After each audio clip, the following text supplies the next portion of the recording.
It just makes me want to yell at them and tell them it's not as happy or great as you're making it seem to be. I really just don't like that anybody's in a group or is involved in trying to still live polygamy. I don't like that.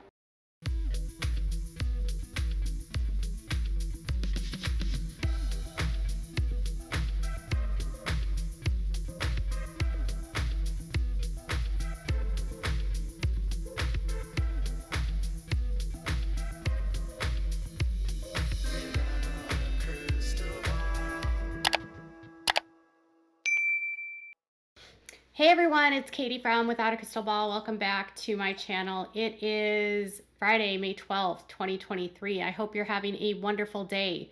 Do you know that every time I do this, where I say, hey everybody, it's Katie from Without a Crystal Ball, people think that I say it's Kody Brown. Some people think I say that, but it's actually Katie from, F-R-O-M. Or I say Katie Joy, but I'm definitely not Kody Brown. Now, there is someone named Brown, and that's Robyn Brown. And Robyn and Kody Brown had a nanny. Her name used to be Mindy. Well, her name is still Mindy. The nanny, Mindy, who happens to be Robyn and Kody's niece. Well, actually, Robyn's niece, maybe. Anyways, she was the nanny for the kids while they lived in Las Vegas. And she is now sometimes the nanny when they go to Vegas and visit, and when she sometimes hangs out with the family, she still nannies the kids. But she was around basically from the time that Solomon was little and was there when Ari was born. And she was the nanny that was probably, you know, making sure that she could keep the kids occupied while Robyn and Kody were doing stuff, allegedly. So anyways, if you're Robyn Brown and there's all kinds of news going around and you don't want to comment on your social media and you don't want to say anything about anything and you just want to wallow and probably stalk online forums and read things, but never comment because for whatever reason you don't go on social media anymore. You used to go on social media. I mean, you used to tweet, you used to post on your Instagram, you used to post on Facebook, you used to try to have a semblance of a life, and then in the last 2 or 3 years, you've disappeared from online, probably because a lot of the negativity, but also I don't know, maybe she just doesn't want to deal with the backlash, or maybe she's just becoming more and more isolated, or maybe she just doesn't like social media. I don't know. But long story short, Robyn doesn't do anything online, but I don't think that stops her friends from stepping in and paying attention, especially when stuff is about her and her daughters. So let's dive into this topic because Mindy, her nanny, showed up in my comments and she didn't say a whole lot, but it was proof positive to me that she's paying attention. And then I also want to talk to you guys about some of these things that are going on with the AUB dances and why people remain concerned with Kody and Robyn and what is going on with her oldest daughters. So before we dive into today's topic, can you please do me a big favor and give this video a thumbs up? Also, please subscribe to my channel if you've not yet subscribed by clicking on the subscribe button down below. If you have a comment, please leave a comment if you have something to say. Share this video with your friends, and yeah, let's do this. So I have been talking to people from the AUB over the last 4 years. Since Emily Lee, who is the daughter of David Watson, the current prophet of the Apostolic United Brethren, came forward and did an interview with me on my channel, I have had so many people from the Apostolic United Brethren reach out to me with their own stories, with their own opinions, and with their own thoughts. And that has opened up a lot of dialogue between me and them about their experiences and their experiences with Kody and the wives. I've also been able to speak with people that are friends with them and know them and family members. So it's been a very eye-opening experience. Some people don't know why my sources don't go on record, and I just have to say that unless you have been a part of a cult that is as controlling as this one and that has a lot of weaponry and sometimes uses threats, some people don't want to go on record. They just don't feel safe to do that. Emily felt safe, but not everyone does feel safe. And so it's not my place to tell someone they should go on record. But a lot of them do go on record. I talked to Kristen, I talked to Emily. There's a lot of people I talk to. So let's talk about this. So I was talking to a source. It was the same source that I've talked to you guys about with the other content related to the other wives and their experiences with the Browns and Kody's relationships with the wives. And something they said to me is the same thing that Kristen Decker has said to me. So when I first started covering the Browns and Kristen and I got in touch, I don't know, it was back in 2019. She said to me that one thing that she remained concerned about when it came to Kody was his relationship with his stepdaughters who he adopted. So he adopted Aurora and Breanna and Dayton, who goes by David. And she said the reason why she was concerned about them was because polygamists in the group that she comes from, the Apostolic United Brethren, the same group that they came from, have a history of either marrying their stepdaughters or grooming their stepdaughters for another polygamist. And for some reason, a lot of times these men will be interested in a wife and an older woman that has gone through a divorce, might be a widow, that has girls, because those girls, as Kristen explained it to me, are commodities that can be bartered and traded or can be taken on as their own wives. And so when women and children are looked like as chattel and as like collateral for these men and a bargaining tool, she remained concerned about the relationship that Kody had with these girls. And she was one of the first people that ever brought this to my attention years ago. And for the most part, I've tried to stay out of the conversation about this topic. Last week, or this week, I spoke with the person who was friends with them. And what they said to me is what's never sat right with them about Kody is that he appeared laser focused on Robyn's daughters from the beginning of their relationship. And it's evident by what you see on the television with how Aurora and him seem to have this very close relationship, in the event that he couldn't go to Isabel's surgery, but he couldn't stand being away from Aurora for 10 days when he had COVID, or that he can't be away from Robyn for more than a couple days because the kids can't be away from him, or the fact that, you know, he and Aurora have really had this very codependent relationship. Like when she had an anxiety attack on the show, he carried her, which upset fans. There's obviously a picture of him kissing Breanna when she was a little girl that upsets fans. And so what this person said to me is that they don't know what's going on. They can't say for certain that something's going on, but they said they remain concerned about Aurora and Breanna. Now, the reason why isn't just because they think Kody's doing something with these girls, but it's that they're so isolated from everyone. So the other kids in the family, they all interact with each other. They all talk to each other. Well, not all of them, but they're out in the real world. They have social media presences. They interact and engage online. They have lives that are full, and they don't live at home, and they've gone out and done things in the real world. And Robyn's kids all live at home still, and her reasoning that she uses on the show is because they're in college and it's cheaper for them to live at home than it is to pay for them to live and pay for their expenses when they're in college. Now, this has not been the same thing that's been afforded to the other kids. Like, other kids in this family have had to pay for their ways when they've been in college. They've also had to pay for their housing when they've been in college. Christine's been notorious for having her kids move out when they're 18. Sometimes they stay a year or two later, but for the most part, they're gone by 18, 19 years old. Janelle had the boys move back in with her during COVID, but she also seems to have the same belief about the kids moving out. But the kids all interacted. And now today, they're cut off from everyone. Robyn has cut them all off. Robyn and Kody have them so isolated that nobody knows anything about these kids. Nobody knows why they're so isolated. The girls have private social medias. They don't engage in any online rhetoric.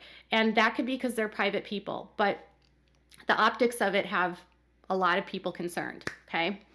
So I made a post about those concerns on my Instagram, and I just said things I can't unsee. And I said, yesterday, a friend of Kody's, who's known him since 1991 and is from the same polygamous cult as him, said she's worried about his relationship with Robyn's oldest daughter. The friend has a bad feeling. As many fans have expressed in the past about this odd relationship, Kody practically cried about not seeing Aurora during COVID and picked her up and carried her to bed when she was 17 when she had the anxiety attack on the show. The friend says men from this cult often marry women with young daughters only to then take them on as their wives. According to the friend and former plural wife, Kody has been laser focused on Robyn's young daughters since he married her. Aurora has always been very close to Kody, but the friend said that the men in this culture will groom the stepdaughters from children to become their wives, or will groom them for other men.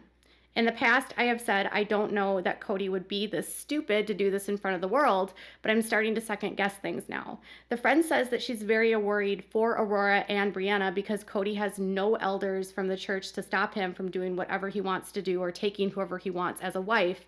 And with Kody now as an independent, he can do whatever he wants with no accountability.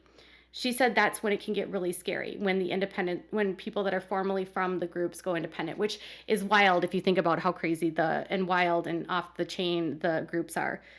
But anyways, I said those are just my thoughts and my opinions and my commentary. Don't get mad at me for having an opinion.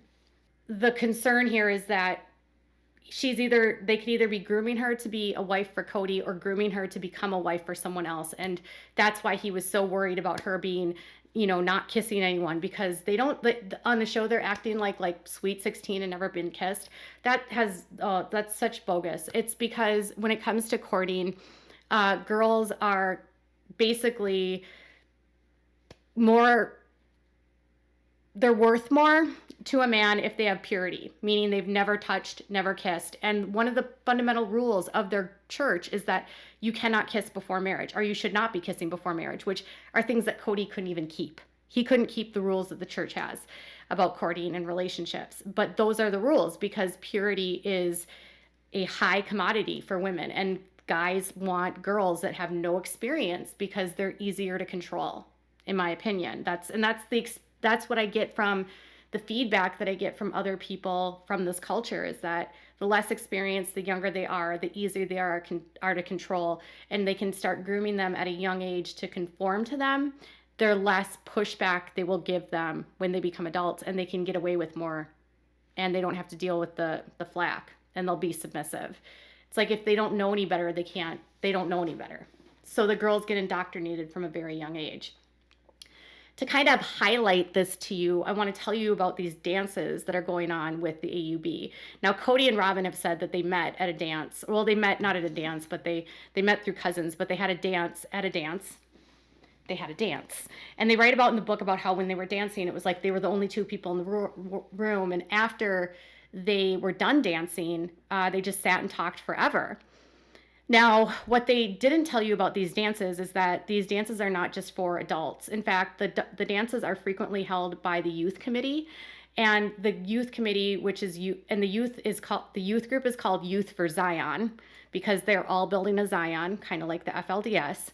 And the dances are held every month, and then there's also a conference dance that goes along with their conference meetings. So there was just recently a conference dance in April in Pinesdale, Montana, and there was no age limit. So 10-year-old girls could go to this dance. Anyways, most of these dances have an age limit of 12 and up, okay? So the dances are supposed to be a place for youth to interact, but adults go to these dances too, to also scope and interact with the youth, allegedly. So the reason why I know this is because the dances are they're promoted through their youth council, but adults are the ones that frequently go to this, and then kids go too. And I've had multiple women from this group that are now women that were growing up in this church tell me that one woman told me when she was 12 years old, she was at a dance and a man that was near 50 years old approached her and wanted to dance with her. And she said no because she had a yucky feeling about him. And then when she said no, she got yelled at, she said, allegedly by the adults in her life who said that she should not be turning someone down that's showing interest in her. This guy went on to be arrested, and his name, I believe, is Gustavo Palacios. You can Google him. So she said no to him. And then another woman told me that when she was 14, she was at a dance and a man in his 30s approached her. The same woman also told me that a man in his 30s courted her sister, who was 14. And so girls were being courted or approached by men that were already married and groomed. Now they would court until whatever time, until they got married, until they were 18. Or sometimes they would be underage because, as Emily Lee explained, she has a friend that was given by her dad to another guy when she was 16 years old, into an arranged marriage. So what they're seeing right now in this group is that, and in general, what happens in polygamy is that there's not an unequal number of women that are born as men. It's 50-50. And so as more women are married to one guy, and if some guys have 8 women, there's not enough women to go around for the group. And if girls leave and women leave, then there's not as many women for them to date. And so what inevitably always happens is they have to go younger and younger and younger. And so they don't have women that they can be interested in that are like in their 20s or 30s unless they are divorced or widowed.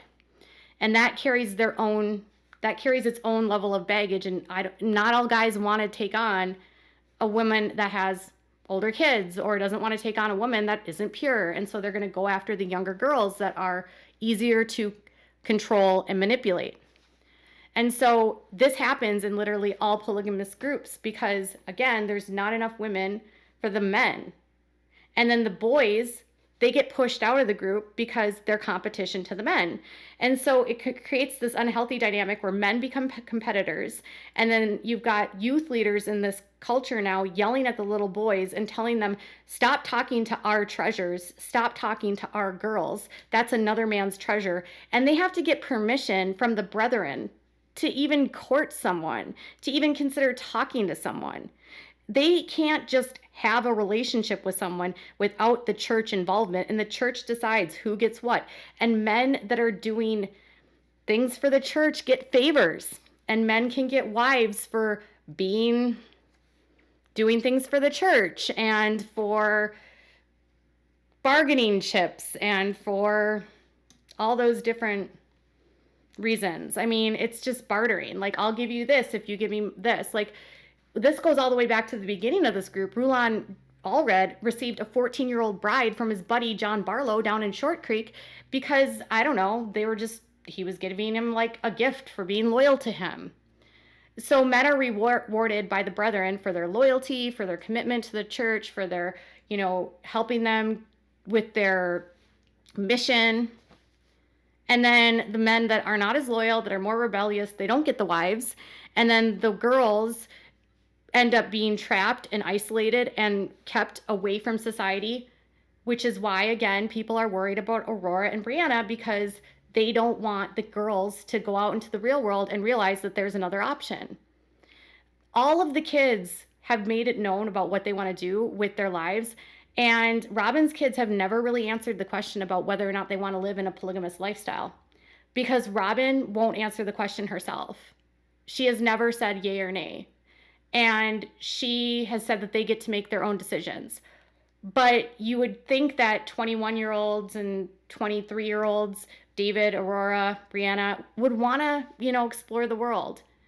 And they're not. So when you consider that girls are a commodity, that Kody is a polygamist, even though he's a monogamist right now, those girls can either be his wives or they can be bribes for another man, or they can be a trade where he could get a wife from a friend if he gives them one of the girls that he has. So there is concern for Aurora and Breanna, and Mindy, Robyn's nanny, showed up in my comments because she couldn't believe that anyone would even think that this would be an option and that people are brain dead, okay? And so she was responding to basically a comment that was saying that, like, Kody would never do this. This is so nonsense. You're reaching. And I didn't take a screenshot of what it was that she was responding to. Her response is, the first person on this thread with a brain. So apparently anyone that is concerned about what Kody and Robyn are doing, because of the history of this cult, because we know how this group operates, because we know how polygamists operate, because we know that women are chattel and collateral and commodities, everyone that assumes that these girls could potentially be traded for a wife for Kody or be married to Kody themselves is stupid and brain dead, according to Mindy. And this tells me that Mindy, who doesn't follow me, is watching me to comment, to see what I'm saying about Robyn, Kody, and that Kody and Robyn must know what I'm doing because Kody and Robyn are close to Mindy. Was just with Mindy a few weeks ago. Mindy was babysitting the kids. So is this Robyn that's commenting? Is it Mindy that's commenting? Either way, they're using a woman. It appears to be a woman to defend them. And a woman to make it seem like anyone that expresses concern is stupid. And these would probably be the same people that would say that we're all lying about the kids saying that Kody was abusive, or that we're all lying that polygamy is consensual, or they would protect Kody and Robyn for whatever. Some people were like, well, maybe Robyn's the one that's behind this. I don't know, but it tells me that Robyn's paying attention to the feedback and that Mindy, who doesn't follow me, is also paying attention to the feedback, which tells me that you respond to things when people are getting to the truth. You respond to things when you're feeling like you're in a corner. And if anyone says anything negative about polygamy, they're going to try to protect it and try to gaslight us to believe that these valid concerns are not valid. To which I say, hi, Mindy. Thank you for your comment. My DMs are open, but you should perhaps, knowing that you're not a polygamist, know the dangers to women, and also know that Kody mistreated all of his other wives and all of his other children. So there's no reason to believe that at some point in time he will not mistreat the girls that you care about so much, and that you should maybe not defend Kody and Robyn, but instead maybe protect the little girls or the young women now in this case and protect them from Kody. That's what I would do. If you don't want to be a polygamist, fine, but do you get benefits? Is it because you're paid by them? Is it because you get accolades? Is it because you get the notoriety? You get the clout? Is it that the money that you get to ride their coattails? None of that to me would be worth it to defend this, because if you have people from this cult telling me this is a concern, does it mean Kody's done it? No. Is it a rightful expression for people to be concerned? Yes. Do people have a right to be concerned? Yes. It would be no different than people being concerned about what happens in the IBLP with young girls. We know that they are groomed. We know that they're told that they don't have they can't say no, that they have to be joyfully available, that there are no victims. So we're not going to ignore what the men in these cultures do. And we're not going to ignore that to think that somehow Kody is better when he is surrounded by men that are doing all of these things constantly. He has just gaslit and lied to everyone on the show to claim that this group is not like Warren Jeff's group, when in fact they actually are. All these groups are the same to some degree. They are all doing things to women and children and to even young men that are damaging and harmful and human rights violations, in my opinion. So I guess I've hit a nerve. It took me a long time to get to the point to even address the Mindy situation, but yes, the nanny is watching. To which I say, hello, nanny. Why don't you do your job and protect the kids? Not from me and not from the outsiders, but from Kody and Robyn. Tell me what your thoughts are in the comments below. Bye, guys.